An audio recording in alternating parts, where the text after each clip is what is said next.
Según un testimonio que ha llegado a manos de Abaa TV en un ciudadano gabonés, inicialmente reconociendo a Mbañé, Cocoteros y Conga como parte de la soberanía de Guinea Ecuatorial, cambió su postura tras ser influenciado por un comunicado oficial del gobierno de Gabón. Este comunicado sostiene que Ebibellín y Mongomo son territorios de Gabón. A continuación, se presentará la versión completa del ciudadano gabonés sobre estos acontecimientos. Bon, Gaël, je vais te dire une chose. Je ne sais pas, c'est toi qui suis peut-être l'actualité là, que Mongomo et Bébéine font maintenant partie du Gabon. Ben, ça fait du bien. Ça fait du bien puisque la superficie grandit. Mais je vais te dire auparavant, quand je suis né et lorsque j'ai marché à l'école, je savais que la Guinée équatoriale, l'île Mbagné, l'île Corisco, les deux îles, Elobé grand et Elobé petit, qui sont à côté de Cocobiche, appartenaient bel et bien en Guinée équatoriale à l'époque coloniale. C'est moi qui te le dis. Ça appartenait bel et bien à la Guinée équatoriale et j'ai étudié ça à mon enfance. Dans mon enfance, j'ai étudié cela. L'île Mbagné, l'île Cocotier, l'île Corisco, les deux îles qui sont à côté de Cocobiche appartenaient bel et bien à l'époque coloniale à la Guinée équatoriale. Le problème n'est pas Oligui, ce n'est pas Oligui qui a vendu le Gabon. Le problème vient depuis Bongo et Massias Nguema. Il faut comprendre l'histoire avec moi. C'est en 1960, je crois 72. C'est en 1972 que le problème là est venu. Ça veut dire quoi? Lorsque Massias Nguema est venu au Gabon, lorsqu'il avait pris l'indépendance, sa première tournée présidentielle, c'était au Gabon. Il avait été reçu par Omar Bongo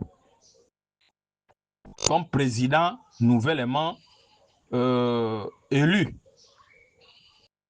et que la Guinée équatoriale était déjà indépendante.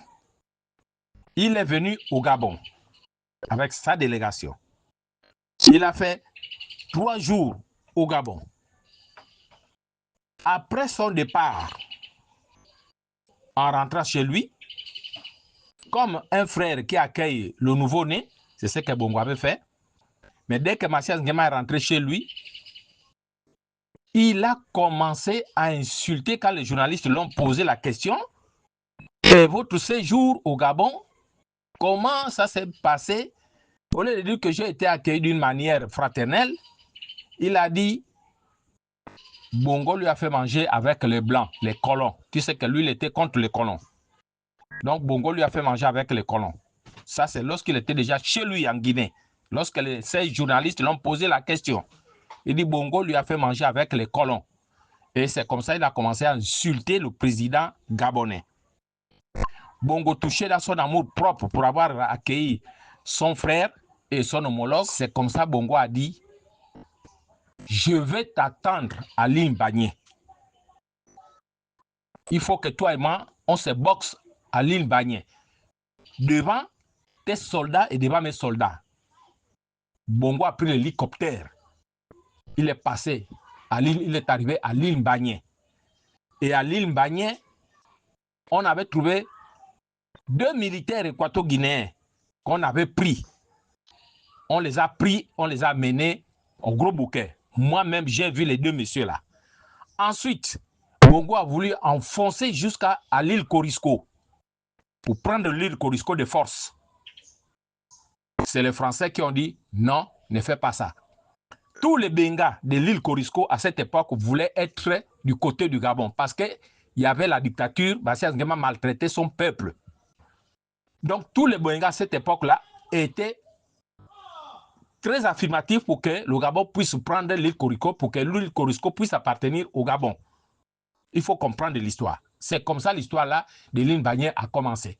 Quand les Français ont dit ne fais pas ça, Bongo a pris l'île Bagné de force. J'ai dit bien de force. C'est pourquoi tu vois dans le drapeau de la Guinée équatoriale, quand la Guinée équatoriale a pris le drapeau, avant cette affaire-là, parce que la Guinée équatoriale a pris l'indépendance en 1968, c'est en 1968 que la Guinée équatoriale a pris l'indépendance. Tu verras dans ce drapeau de la Guinée équatoriale 5 étoiles. Les 5 étoiles représentent les 5 îles de la Guinée équatoriale où il y a l'autorité de la Guinée équatoriale. Ça veut dire, il y a Malabo, une île, Sao Tomé et Principe, 2 îles, Corisco, 3, Lobé grand, Lobé petit, 4, et l'île Bagné, 5. Regarde bien le drapeau de la Guinée équatoriale. Si ce n'est pas 5 étoiles, ça doit être 6. À moins que je me trompe. Donc, le drapeau, quand la Guinée équatoriale a pris l'indépendance, l'île Bagné appartenait bel et bien, depuis l'époque coloniale, appartenait bel et bien à la Guinée équatoriale. Voilà. Donc, l'autorité coloniale des Espagnols touchait l'île Bagné. Donc, quand le Gabon a pris l'indépendance, la Guinée équatoriale a pris l'indépendance, c'est là où tu vois soit les 5 ou bien les 6 étoiles représentant les îles. Ils sont représentés, les étoiles là sont représentées par les îles. Voilà ce que je tiens à te dire. Donc, Oligui n'a rien vendu. C'est une histoire qui date depuis 1972. Bongo était en plein pouvoir. Bongo a pris l'île Bagné de force. Je dis bien de force. Et si on a donné la Guinée équatoriale raison, c'est tout à fait normal. Maintenant, si on nous dit, à l'époque où les colons ont partagé l'Afrique sans notre consentement, que Mongomo et Bébéine appartenaient au Gabon, ben on n'a qu'à prendre nos terres. C'est tout. Il n'y a pas de mal, ce sont eux qui sont perdants. Parce que tu as vu comment Obiangema a construit Mongomo et Bébéine. Ça nous fera l'avantage. Et ils n'ont qu'à prendre une île déserte qui n'a rien, que le pétrole, peut-être la discussion du pétrole. Qu'est-ce que même pas 40 maisons ne peuvent pas arriver dans cette île-là. Donc pour moi, il n'y a pas match là, il n'y a pas problème là. La Guinée équatoriale a récupéré ce qui lui appartenait. Ça, c'est pur, simplement bien. Mais nous, bon, si on dit que le Mongomo et Bibine appartenaient aux Gabonais, mais c'est à nous de prendre. Nous on bénéficie. Et puis Obiangema devient maintenant gouverneur à Mongomo. Il devient gouverneur, c'est tout. Oh.